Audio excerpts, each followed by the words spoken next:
అక్కడ మరి ఇబ్బందులు పడతా ఉన్నారు, లైన్లో పడి బాధపడతా ఉన్నారు. చాలా దారుణాతి దారుణంగా ఆల్రెడీ ఒక వృద్ధురాలు 70 ఏళ్ళ ఆవిడ చనిపోవడం జరిగింది. సొమ్మసిల్లి పడిపోయిన వాళ్ళు కొంతమంది ఉన్నారు. ఈ ఎండకి విసురుకునే వాళ్ళు ఉన్నారు.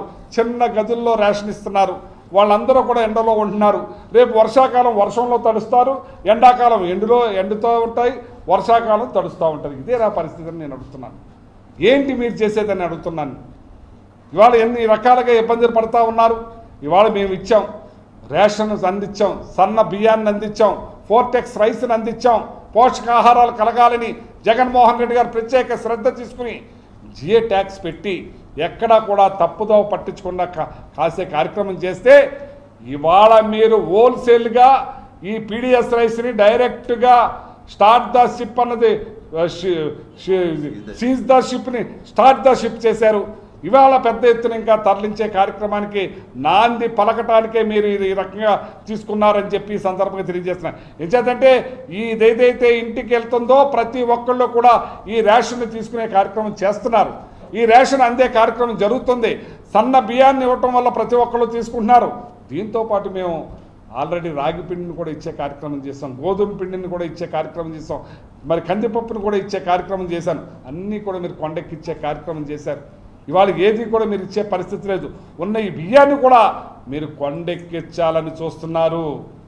మీరు దీన్ని కూడా డబ్బులు ఇచ్చే కార్యక్రమం దీనికి ప్లాన్ చేస్తున్నారు. మీరు పేదలకి 7, 8, 10 రూపాయలు అందించేసి మీరు ఈ బియ్యాన్ని కూడా ఇవ్వకుండా చేయాలనే ఇది పెద్ద కుట్ర జరుగుతుందని చెప్పి ఈ సందర్భంగా నేను ఈ కూటమి ప్రభుత్వాన్ని నేను ప్రశ్నిస్తున్నాను.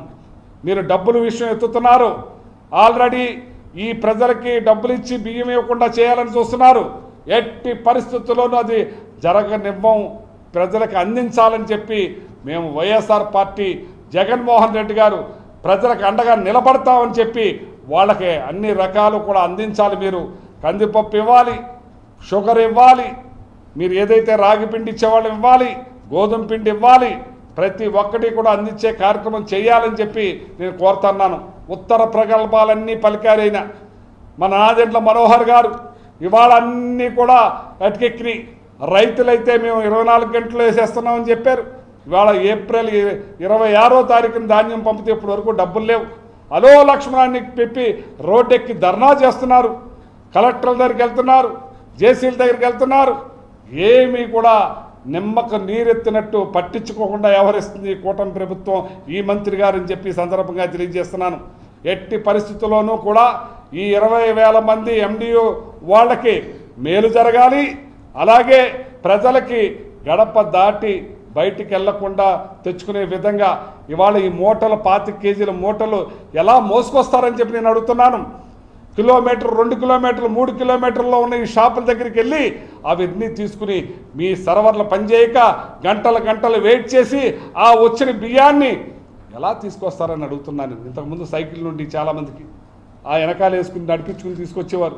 ఇవాళ మోటార్ సైకిల్ మీద ఏ రకంగా తీసుకొస్తారని చెప్పి నేను అడుగుతున్నాను. 10 స్కూటీలు ఉంటే అన్నీ కూడా స్పెండర్స్ బళ్ళు ఉన్నాయి.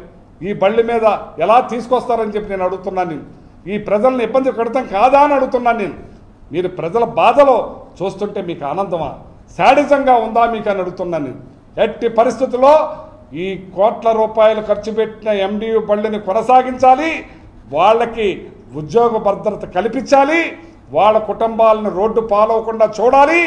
అలాగే ఈ ప్రజలకు రోడ్డెక్కి లైన్లో ఎండలో పడి ప్రాణాలు పోగొట్టకుండా ఇంటికి చేరే విధంగా మీరు చేయాలని చెప్పి MDO బళ్ళు ద్వారా మేము కోరుతున్నాం, డిమాండ్ చేస్తున్నాం. ఇట్టి పరిస్థితుల్లోనూ కూడా ఇవాళ పంజాబ్ రాష్ట్రాన్ని తీసుకోండి, మన దగ్గర MDO బళ్ళు ఏమున్నాయో ఆ పంజాబ్ రాష్ట్రంలో కూడా దీన్ని MDO బళ్ళను కొనసాగిస్తున్నారు. అక్కడ ఒకసారి మీరు వెళ్ళి చూడండి. ఇంకా వేరే రాష్ట్రాల్లో కూడా మన దగ్గర వెళ్ళి చూసి ఇవాళ వాళ్ళన్నీ కూడా ప్లాన్ చేసుకుంటున్నారు. ఆ రాష్ట్రాల్లో కూడా MDO బళ్ళు ద్వారా ఈ రేషన్ సప్లై చేయడానికి చూస్తున్నారు. కాబట్టి ఇక్కడ మేము టెక్నాలజీ అంటారు, మీరు టెక్నాలజీని వెనక్కి తీసుకెళ్ళి వెనక్కి నడిపిస్తారా మీరు అని అడుగుతున్నాను. అన్నీ కూడా ఉత్తర ప్రగల్భాలు కాదు. ఇవాళ మారుతున్న టెక్నాలజీ ప్రకారంగా మీరు ముందుకెళ్ళాలి, ఈ ప్రజలకు మేలు జరగాలి, మంచి జరగాలని చెప్పి ఇవాళ చూడండి. మూటలు మోసుకుంటా వెళ్తున్నారు, ఎండలో పడున్నారు, సర్వర్లు పనిచేయట్లేదు, సర్వర్లు పనిచేయక ఇబ్బందులు పాలవుతున్నారు. ఇది ఒక్కసారి మళ్ళీ ఇది కాకుండా మీరు ఉపశమనం వెనక్కి తీసుకుని మళ్ళీ ఎండి బళ్ళుని ఆ కుటుంబాలకు మేలు జరగాలి, ప్రజలకు మేలు జరిగే విధంగా చూడాలని చెప్పి మిమ్మల్ని కోరుతా ఉన్నాను. ఎట్టి పరిస్థితుల్లోనూ కూడా వైఎస్ఆర్ పార్టీ ఈ ఎండిఓ వాహన వాళ్ళకి ప్రజలకి కూడా అండగా ఉంటామని చెప్పి సందర్భంగా తెలియజేస్తున్నాం. అందుకే సంవత్సరం పూర్తయిన సందర్భంగా జగన్మోహన్ రెడ్డి గారి ఎన్నుపోటు దినోత్సవాన్ని రేపు 4వ తారీఖున జరిపిస్తున్నాం. ప్రజలకి అండగా నిలబడి ప్రజలకు చేసిన మీరు ఎన్నుపోట్లు ఏ రకంగా పొడిచేస్తున్నారో చూడండి. మీరు ఇది నిజంగా పొడవటమే ఆ కుటుంబాల్ని, ఆ ప్రజల్ని, ఆ పిల్లల్ని అన్ని రకాలుగా అందరినీ కూడా మోసం చేసే కార్యక్రమం చేస్తున్నారు. ఇది చాలా దుర్మార్గమైనది, హేయమైనది. ఇప్పటికైనా సరే మీరు ఆలోచించండి.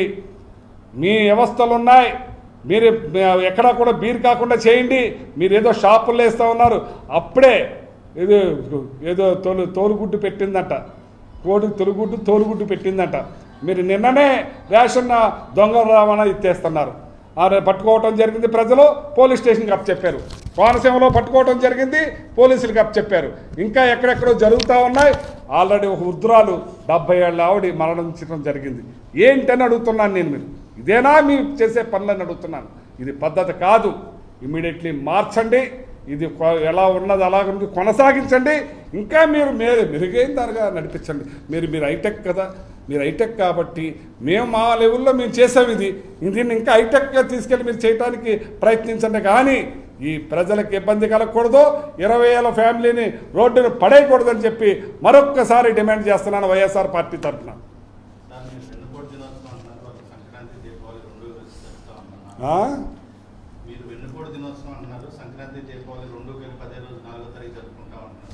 అసలు ప్రజలకు సంక్రాంతి మర్చిపోయారు, దీపావళి మర్చిపోయారు. జగన్మోహన్ రెడ్డి ఉన్నప్పుడు సంక్రాంతి షాపులు వాళ్ళ కళ్ళల్లో ఆనందం ఉండేది, ప్రజల కళ్ళల్లో ఆనందం ఉండేది. ఎక్కడ సంక్రాంతిని బ్రహ్మాండంగా చేసుకునే పరిస్థితి ఉండేది. ఇవాళ ఈ సంవత్సరం వీళ్ళ పాలన వచ్చిన తర్వాత సంక్రాంతి మర్చిపోయారు, దీపావళి మర్చిపోయారు. వాళ్లే చెప్తున్నారు, షాపులు వాళ్లే, ప్రజలే చెప్తా ఉన్నారు. ఇవాళ చేతిలో చిల్లి గవ్వ లేకుండా అప్పులు వాళ్ళు ఎదురు చూస్తూ ఉన్నారు. వడ్డీలు అప్పులు తెచ్చుకుని కల్లాడిపోతూ ఉన్నారు. మీరు రైతులను ముంచారు, పిల్లలను ముంచారు, పెద్దవాళ్ళకు ముంచారు. నీకు 15 అని ముంచారు, నీకు 18 అని ముంచారు. కాజా పూతరేకులు మాకు పట్టుకొచ్చేయండి, మీకు 10,000 రూపాయలు చేసేసామని వాళ్ళని మాయ చేశారు.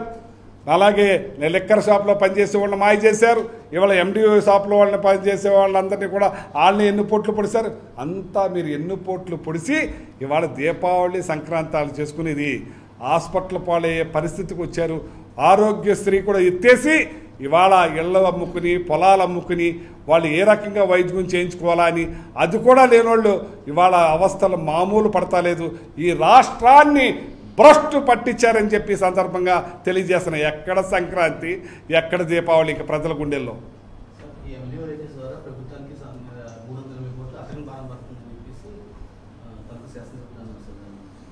ఏమండి, మీరు ఇవాళ ఈ రాష్ట్రాన్ని ఏం చేద్దామనుకున్నారు? మీరు అమరావతిలో 2,500 స్క్వేర్ ఫీట్కి అపార్ట్మెంట్లు కడతా ఉంటే మీరు 10,400 చేసి వేలాది కోట్లు మీరు తోసుకుంటలేదా? దానికి ఏమైంది? వీళ్ళ పెద్దలకి 300 కోట్లు ఖర్చు అది. మీకు 1,45,00,000 మందికి మేలు జరుగుతుంది. 20,000 మంది కుటుంబాలు బతికే దానికి వదిలేసి మీరు వేల కోట్ల రూపాయలు దోచుకుంటానికి ప్రయత్నిస్తున్నారు. ఏదైతే మీరు పవర్ విషయంలో ₹2.60 జగన్మోహన్ రెడ్డి గారికి ఉంటే మీరు ₹4.65 కొని ఇవాళ 11,000 కోట్ల రూపాయలు లూటీ చేస్తే లేదు. కానీ 300 కోట్లని మీరు ఈ కోట్ల మందికి ప్రజల్ని, ఈ 20,000 కుటుంబాలని అన్యాయం చేస్తారా అని నేను అడుగుతున్నా.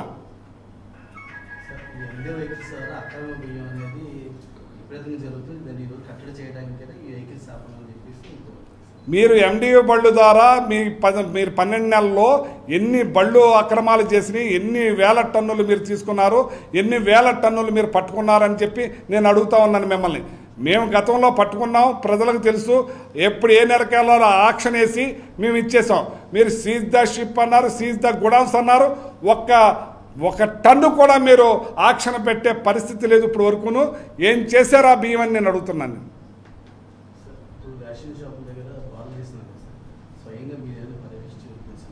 ఆల్రెడీ పర్యటించాం, ఆల్రెడీ చూసాం, వాళ్ళ బాధలన్నీ చూస్తూ ఉన్నాం. వాళ్ళు ఎంత దారుణంగా అనిపిస్తున్నారో, ఏ రకంగా చూస్తున్నారో ఒకసారి చూడండి. ఇది మీకే చూపిస్తున్నాం.